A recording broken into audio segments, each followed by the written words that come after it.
이번 여름을 수술로 준비하기에는 조금 늦지 않았을까 싶기도 하고. 우리가 7, 8월이 메인이라고 생각한다면 한 6월까지는 가능할 것 같아요. 수술을 하는 게 까지는 가능할 것 같아요. 7월 초에 놀러 간다고 쳤을 때 심지어 7월 초인데. 저희 수술방 직원 2주 만에 다낭 가서 찍었잖아요. 저 얼마 전에 수술하신 인플루언서분 한 분 계시거든요. 그분 지금 다낭 가 있어요. 한 2주, 3주 됐나?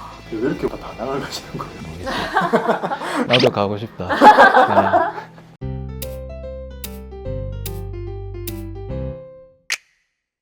슬슬 여름 준비하시는 분들이 많을 것 같아서 원장님을 많이 찾아오기도 하나요? 대부분 여름 휴가나 이런 데 가서 이쁘게 보이고 싶은 게 목표이신 게 많으니까 최근에는 얼굴보다 관심도가 바디 쉐입이라든지 이런 걸로 좀 많이 넘어간 것 같아요. 얼굴은 사람마다 개성이 다 있잖아요. 너무 이상하거나 그러지만 않으면 그 사람의 특징이 묻어나고, 또 요즘 사람들은 예전에 비해서 스타일도 굉장히 좋아졌단 말이에요. 근데 그 스타일을 살리려 그러니까 체형이 받쳐주지 않으면 스타일을 살리기 힘든 경우가 많아요. 예쁜 옷도 입고 싶고, 저 어릴 때만 해도 비키니 같은 게 거의 없었거든요. 근데 요즘 비키니 아니신 분들이 거의 없을 정도니까 그런 분들이 오히려 체형 그리고 가슴 문의하시는 분들이 훨씬 많으시죠. 근데 그러면은 그런 바디 쉐입에 있어서 좀 중요한 포인트 같은 게 좀 있을까요? 이게 이제 예전이나 요즘이나 좀 약간 트렌드라고 해야 되나? 이게 좀 달라졌는데, 예전에는 환자분들이 부분 많이 봤어요. 무슨 말이냐면 팔뚝이 무조건 가늘어야 된다, 다리가 완전 가늘어야 된다. 그래서 예전에 뭐 종아리 없애는 보톡스도 많이 맞고, 허벅지 굵으신 분들은 무조건 허벅지를 얇게 하기 위해서 이런저런 것들도 많이 하시고, 가슴은 무조건 크게 많이 하고 이렇게 했다고 하면, 이제는 환자분들도 알게 된 거죠. 내가 허벅지가 원래 좀 굵게 태어났으면 무슨 짓을 해도 얘가 연예인이나 아이돌처럼 얇아지진 않는다. 사실 모두가 다 아이돌이나 연예인 같은 몸매가 될 수는 없잖아요. 근데 우리가 항상 꼭 그런 사람들 아니라도 일반인들도 보면 저 사람 되게 멋있다, 이런 사람들이 보면 비율이 좋잖아요. 요즘에는 비율을 훨씬 더 많이 따지세요. 내가 좀 어차피 좀 탄탄한 타입이라고 하면 걔의 장점을 살리는 거죠. 운동도 열심히 해서 다른 부분도 좀 멋있게 만들어서 쉐입을 살리는 거죠. 되게 건강한 느낌 나게. 요즘에는 오히려 그런 분들이 더 멋있어 보이는 경우도 많아요. 그래서 예전에는 아까 말씀드린 것처럼 부분 환자분들이 상담하러 왔다면, 이제는 환자분들이 오셔서 제 체형에 어떤 부분을 좀 개선시켜야 좀 더 멋있어 보일까요? 좀 더 이뻐 보일까요? 라고 하시는 게, 상담의 약간 틀 자체가 좀 바뀐 것 같아요. 보통 가장 많이 추천해 주시는 뭐 부위라고 해야 되나? 그런 게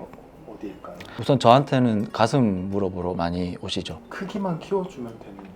이제 그것도 트렌드가 바뀐 거죠. 예전에는 사이즈 얘기가 거의 80%였어요. 이제는 사이즈 얘기는 예전보다 훨씬 많이 줄었어요. 상담의 한 반 정도는 이렇게 하면 내 몸이 어떻게 보일까요? 그리고 내가 중요시하는 건 볼륨감을 중요시한다, 옷맵시를 중요시한다, 불편하지 않을 정도의 볼륨감만 있으면 된다, 뭐 이렇게 얘기하시는 것처럼 본인의 라이프 스타일에 대한 얘기를 훨씬 더 많이 해요. 사이즈는 그대로인데 다른 부분을 변형시킬 수도 있는.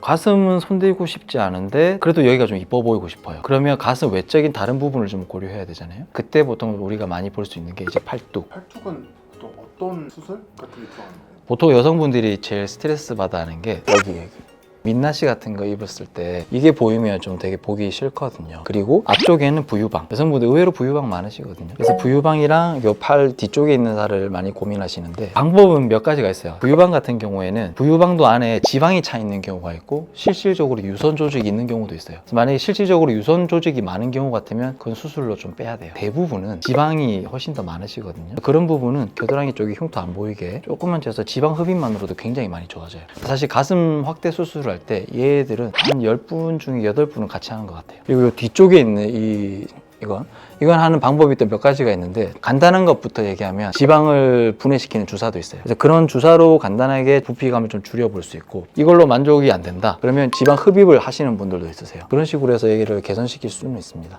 아무래도 수술이다 보니까 이번 여름을 수술로 준비하기에는 조금 늦지 않았을까 싶기도 하고. 우리가 7, 8월이 메인이라고 생각한다면, 특히나 저는 이제 프리저베만 하고 있으니까 한 6월까지는 가능할 것 같아요. 수술을 하는 게 까지는 가능할 것 같아요. 7월 초에 놀러 간다고 쳤을 때. 심지어 7월 초인데. 저번에 제가 한번 말씀드렸잖아요. 저희 수술방 직원 2주 만에 다낭 가서 찍었잖아요. 저 얼마 전에 수술하신 인플루언서분 한 분 계시거든요. 그분 지금 다낭 가 있어요. 한 2주, 3주 됐나? 조심 조심하라고 말씀을 드려놨는데 가슴 수술도 트렌드가 좀 바뀌어서 예전에는 무작정 크게 놓고 내 몸을 벗어나는 크기를 원하시는 분들도 많았기 때문에 근육 밑으로 들어갔어야 되는 경우들이 많고, 그러니까 회복도 오래 걸렸다고 한다면 제가 하는 프리저비 같은 경우에는 근육 밑에 넣을 필요가 없고 근육 위에 넣어야 되니까 사이즈라든지 이런 건 한계는 있을 수는 있겠지만 회복은 훨씬 더 빠른 거죠. 움직이는데도 크게 제한이 없고, 뭐 7, 8월을 노린다고 하시면 한 6월 말까지, 뭐 8월 달에 가실 것 같으면 7월 달 초에 하셔도 뭐 괜찮을 것 같긴 해요. 왜 이렇게 원장님한테 수술 받은 분들은 다 다낭을 가시는 거예요? 모르겠어요.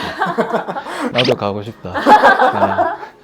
여름을 준비하시는 분들 중에 이제 가슴 모양이 조금 더 돋보이고 싶고, 내가 좀 전반적인 바디 쉐입을 좀 새로 만들고 싶다, 좀 더 돋보이게 하고 싶다라고 생각하시는 분들은 가슴 수술도 굉장히 좋은 초이스 중에 하나가 될 수 있습니다. 꼭 상담을 해보시는 걸 추천드리고요. 막 상담해보시면 생각지도 못했던 부분들을 또 알게 되실 수도 있고, 생각지도 않았던 선택지들이 더 많을 수도 있거든요. 그래서 꼭 상담을 해보시고 결정하셔도 될 것 같고, 뭐 여름이 얼마 남지 않았다 하더라도 가슴 수술 중에도 회복이 굉장히 빠른 수술 방법들도 요즘에 있으니까, 그래서 포기하지 마시고 상담하러 오셨으면 좋겠습니다. 혹시라도 질문이나 궁금한 게 있으시면 댓글 달아주시면 제가 최대한 친절하게 답변을 드리도록 하겠습니다. 감사합니다.